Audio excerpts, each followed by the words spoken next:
السلام علیکم ورحمۃ اللہ وبرکاتہ۔ ریڈیو HRDF میں آپ کا استقبال ہے۔ ریڈیو HRDF ہمیں اللہ کے بندوں کی خوبیوں سے آگاہ کر رہا ہے۔ اللہ تعالیٰ ان کے بارے میں بیان کرتا ہے کہ وہ اپنے اہل خانہ اور رشتہ داروں کی فکر میں لگے رہتے ہیں۔ وہ اپنے پیاروں کے لیے اچھے کام، اچھا سلوک اور عبادات میں دوسروں سے آگے ہونے کی دعا کرتے ہیں۔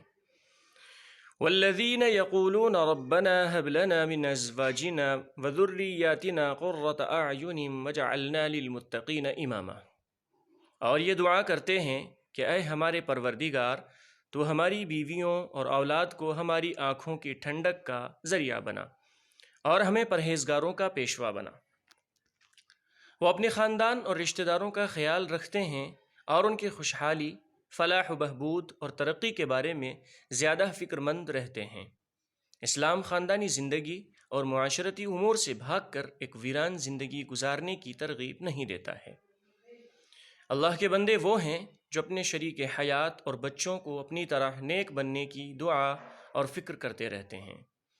وہ اللہ سے مستقل دعا کرتے ہیں کہ ان کے بچے اور ان کے اہل خانہ دنیا اور آخرت میں ان کی آنکھوں کی ٹھنڈک اور دل و دماغ کے سکون کا سبب بنے۔ نیک بندے دوسروں کو غلام بنانے کے لیے طاقت، اقدار، دولت یا عیاشی نہیں کرتے، بلکہ وہ اپنی مکمل زندگی تقوی اور اللہ کی مرضی کے مطابق گزار دیتے ہیں۔ لیکن کچھ لوگ صرف اپنی ہی فکر میں لگے رہتے ہیں، ان کا واحد مقصد صرف ان کی اپنی بھلائی ہے۔ وہ تعلقات پر زیادہ توجہ نہیں دیتے ہیں، ان پر دوسروں کے کیا حقوق ہیں اس کے بارے میں زیادہ فکر مند نہیں رہتے ہیں۔ وہ خود غرض زندگی کو ایک آزاد زندگی کہتے ہیں۔ مومنین آخرت کی زندگی کو بہت اہمیت دیتے ہیں۔ پیغمبر اکرم صلی اللہ علیہ وسلم نے ان چیزوں کی وضاحت کی جس سے ان کو فائدہ ہوتا ہے۔ اذا مات ابن آدم انقطع عنہ عمله الا من ثلاث، ولد صالح يدعو له وعلم ينتفع به صدقۃ جاریۃ، رواہ مسلم۔ انسان جب مر جاتا ہے تو اس کا عمل ختم ہو جاتا ہے مگر تین چیزیں باقی رہتی ہیں: صدقہ جاریہ، علم نافع کہ لوگ اس سے فائدہ اٹھائیں، نیک اولاد جو والدین کے لیے دعائے خیر کرے، مسلم۔